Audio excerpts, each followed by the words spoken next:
This is an eSports mini-series, brought to you by the Idaho Gaming League, the home of Idaho eSports. It's produced by the Game Time Guru podcast. In this mini-series, we'll be breaking down the world of eSports with perspectives from different people within the industry. Our goal is to spotlight the world of eSports through interviews with the following individuals. Kenon Fenton, a perspective of an eSports fan. Alex Rogers, a perspective of a collegiate eSports head coach. David DeVries, a perspective from the business side of eSports. Chad Mann, a perspective of the founder of a competitive gaming league.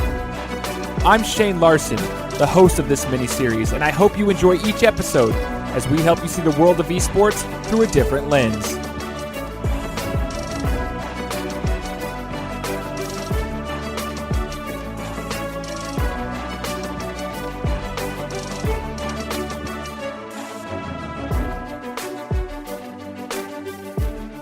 What's going on, everybody? Shane Larson here, host of the Game Time Guru podcast and host of this mini-series on esports. I appreciate you joining me for part one of the mini-series. We're bringing on a fan. Yes, that's right, an esports fan, someone who was able to attend an esports event as a spectator. You're going to love what he's got to say. Before we get there, though, I want to give a special shout-out to our sponsor, the Idaho Gaming League, home of Idaho eSports. Make sure to go to idahogamingleague.com, find out some more information on what they got going on, and register for some of the tournaments they've got. So without further ado, I'd like to bring on our spectator, Kenon Fenton. Thanks for joining us for this esports mini-series. Hey, thanks for having me. This is cool. I'm excited to get my thoughts out about some of this esports buzz that's going on. Yeah, I'm excited to have you on the show. I couldn't be happier to have someone like yourself. Can you tell us what event we're going to be talking about today that you were able to attend? So I recently got to go to the Overwatch Grand Finals, which basically was the Super Bowl of a game called Overwatch.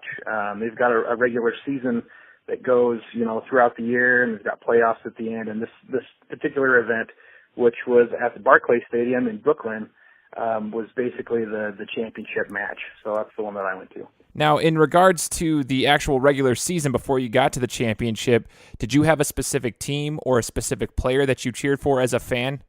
Yeah, absolutely. So it's funny because me and my buddies kind of all kind of follow the league together, and we each sort of branched out and picked different teams. The one cool thing is this is the first season of this particular game's, we'll call it a sport, right? It's the first one. So it's almost like watching the first Super Bowl.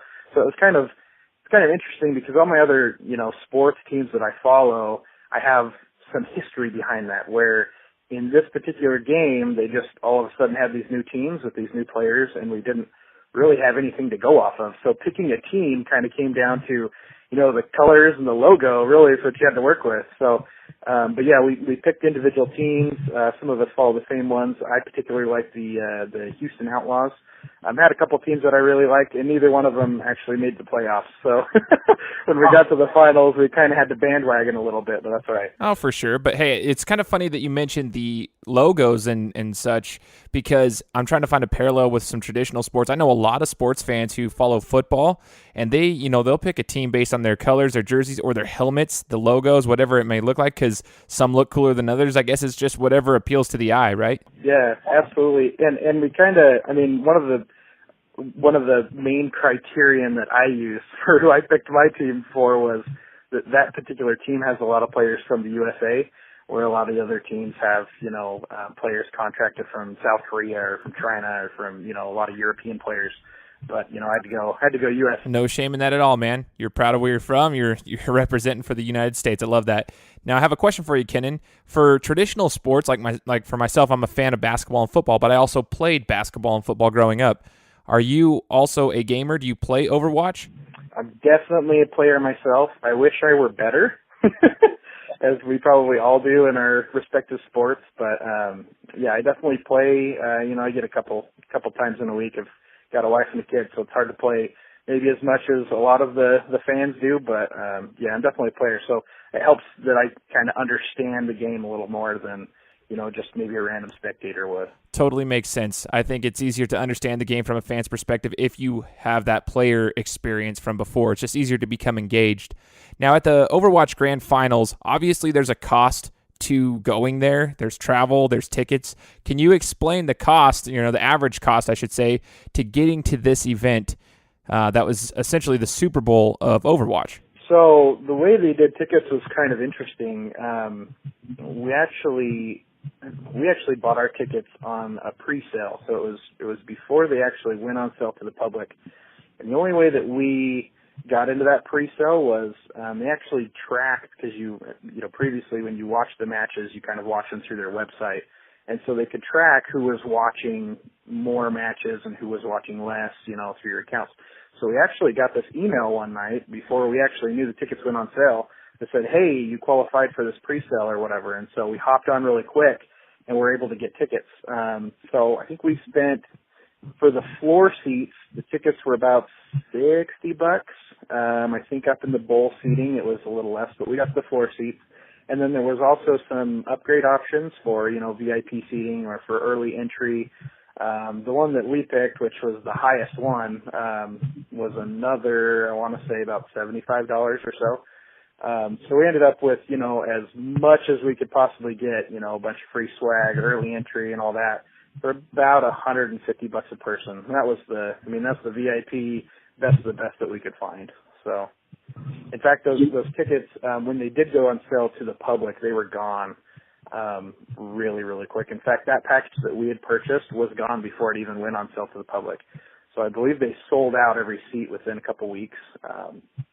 So we lucked out getting those floor seats before they went on sale to the public. I'd say, but it's very interesting because in comparison with other sporting events, that's a pretty affordable cost for tickets. I mean, I've spent a pretty penny going to, sporting events across the country at different, college football games, an NFL game, a lot of NBA games, and it seems like it's pretty affordable. Now, part of the fun and part of the experience of going to those events that I've just mentioned is the pregame festivities. I love tailgate parties. I love going there a couple hours before the kickoff, and they have all these parties going on outside the stadium, different events going on, parades, stuff like that.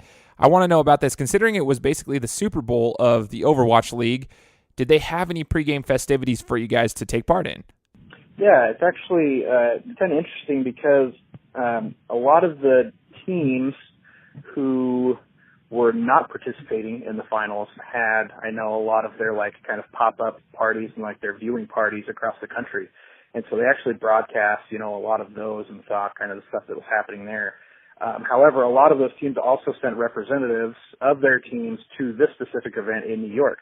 So, for example, the team that I follow, Houston Outlaws, when we had got there the morning of, we were looking on Twitter and found out that they and T-Mobile, who is their major sponsor, had actually gone out and hidden a bunch of jerseys and free tickets to the event around the city. And they had this, GPS thing set up where you would kind of look at the GPS and find the hint and kind of get an idea of sort of where it's at. And then fans were out, searching for these free jerseys, signed jerseys that were, being watched by some of the professional players. So once they found them, they got pictures with the professional players, got the free tickets into the stadium and stuff like that. So, they did have a lot of cool events going on. Apart from that, they also opened the doors pretty early to the event. I think earlier than you normally would with traditional sports, just because they had so much going on in the stadium.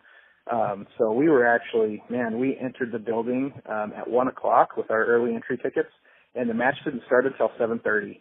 So we were there for a long time, and that was inside the stadium. That wasn't, partying out in the parking lot or whatever. We were actually inside getting autographs by professional players from around the league. We were getting, pictures taken with other players from around the league.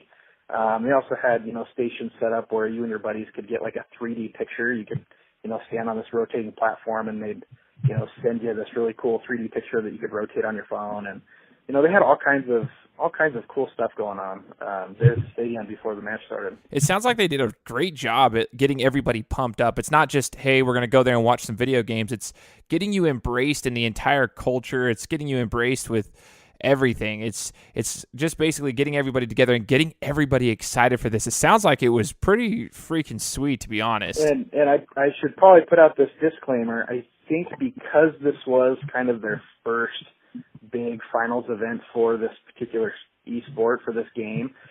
The developers of the game, Blizzard, I think they kind of went all out. They wanted to prove that this kind of event is something that's, one, they're trying to get it, more mainstream so that it gets a little more, publicity outside of the esports world. And two, they want to make sure that people next year are really looking forward to something like this and are, quick to pick up tickets so they can get an even, bigger venue than we had at the Barclays. So I think they felt like they kind of had something to prove. This particular event was also, I think for the first time, broadcast live on ESPN on a Friday night at 7 o'clock. The regular ESPN, not like ESPN3 or like ESPNU or something, on a streaming. It's actually on live ESPN at 7 o'clock on a Friday night. So I know that they felt like they really had something to prove going into that event. Well, let's just put it this way. I think they proved it because hearing your perspective, and you're talking to someone who's not a huge gamer, it makes me want to go to one of these events. So whatever they did it right, and that's awesome. I want to know now, once you got into the event, we're talking pregame festivities are over, you're there, and the competing begins. How long did the grand finals actually take? Like, how long are these teams competing for? So that was another kind of cool thing with, we talked about ticket prices there. Those were not only for one night, but those were for 2 days. It was a 2-day event. So we actually had, they played a best of three. So they played one match on Friday night, went from 7:30 to about 9:30 or so. It was about 2 hours. And then again on Saturday with those same tickets that we purchased, we were able to go back and get back into the stadium for a second round, which was kind of cool. So they played again a second game on Saturday at about 3 o'clock and went for a couple hours. And the team that won actually won both of those, so they didn't play a third game, but they had it set up ready for a third match if they needed to. So it really was a 2-day event. And with that, the seats that you purchased, you got there early, you said, but are they general admission or are they assigned seats? So yeah, there was general admission on the floor, and then there was general admission for the rest of the bowl seating. And so we were actually on the floor. We got to hand pick our seats both days, and we took the same spots both days. We actually sat right smack dab in the middle, about 7 rows back from the stage. So we had really good spots. That's awesome. And I saw some pictures of it while I was looking this up and doing some research. It seemed like it was a pretty sweet gig. It looked like the pictures from the stage showed a ton of fans. It looked like it was packed in there. I want to know what your thoughts are, Kenon, on the atmosphere, the overall atmosphere once they started competing. What was it like? It was very similar to attending, a big sporting event in my mind. One of the cool moments for me, at least, when I go to a professional football game or even a college football game, is walking into the stadium right at the very beginning and just seeing thousands of people in there, cheering and yelling. You got the field lit up and everything. That's one of the coolest parts. And coming into this was no different. That was really cool to walk in and see their huge, screen that they have up front. It was 68 million pixels. Just a ginormous screen, lots of cool lighting and stuff. So they put on a show in there. But as far as while the matches were being played, I think that this is one of the differences that I felt between traditional sports and watching this esport event was I feel like even like at a football game, there's usually a few good plays that just shoot you out of your chair, get you screaming, and just really, out of your mind, can't believe that just happened. That happened here, but it happened almost every 45 seconds. It was just amazing how much energy was coming from the stadium, from all the fans, and just every, minute, 45 seconds, minute and a half, something would happen that would just blow your mind. And it just didn't stop. The action kept going and going and going, which is really cool. It's an interesting comparison that I saw between, something like this and going to a traditional sporting event. Again, it makes me want to go to one of these events. And does that mean, with the screens that you just talked about, does that mean there was basically no bad seat in the house? Yeah, I think pretty much everybody had good seats. The only seats I probably wouldn't envy being in is the ones clear off to the very side right up front, because it probably would have been sort of hard to see the screen. There was only that one large screen, but the way they set up the stadium, they kind of block off the seats in the back, so the only ones that you can sit in are the ones kind of up front. So you could see the screen very well from anywhere in the stadium, which was kind of cool. That is cool. I mean, the more you can limit the obstructed views, the more you can enhance the overall fans' experience at those events, and that's awesome to hear. the fact that they contracted players from other countries for these teams for the Overwatch League, did that bring a lot of people from different cultures to this event? And did you get to experience that, like a lot of different cultures? Yeah, absolutely. In fact, one of the teams that was playing, so I'll say that the two teams that were playing were the Philadelphia Fusion versus the London Spitfire. So you did see a lot of representatives from London there, a lot of guys with British accents, standing in line talking about the match, which was kind of cool. But even some of the casters and just the people who are kind of higher up in that esports arena are all from different countries. So you get really a diverse, kind of group of people in there, which is pretty cool. Now, after everything was said and done, ticket costs, everything, the experience, was it worth it? And would you do it again? Oh my gosh, we were driving home, and I kind of looked over to the guy that I was with and said, I would have paid triple for that. Although I don't want them to know that, so bump up the ticket prices, but I probably would have. It was really cool. Being a sports guy myself, I've got a lot of experience, going to sporting events and seeing some of those bigger profile games with traditional sports, and I think this was every bit as much fun, if not more. From my perspective, I'd definitely do it again. And hey, maybe I'll be coming with you, right? Like I'll be coming with you the next time. So, Kenon, first off, I just want to say thank you so far for this interview because you're giving your insight on this, and it's helping deliver a panoramic view on sports, and we're getting that in-depth information on the world of esports. So thank you so much again. I do want to ask you a question, though. I just want your personal opinion on the growth of esports. Now, it's becoming a varsity sport for colleges. Do you consider esports an actual sport, and what's your overall thoughts on it becoming a varsity sport and becoming so big? Oh man, this is the question, isn't it? I've thought about this, and I've tried to come up with. I've had this conversation with a lot of people. And I've tried to come up with a real good definition of what a sport is, and every single definition I come up with includes this kind of thing. Now, I'm not saying all video games are sports. That's definitely not true.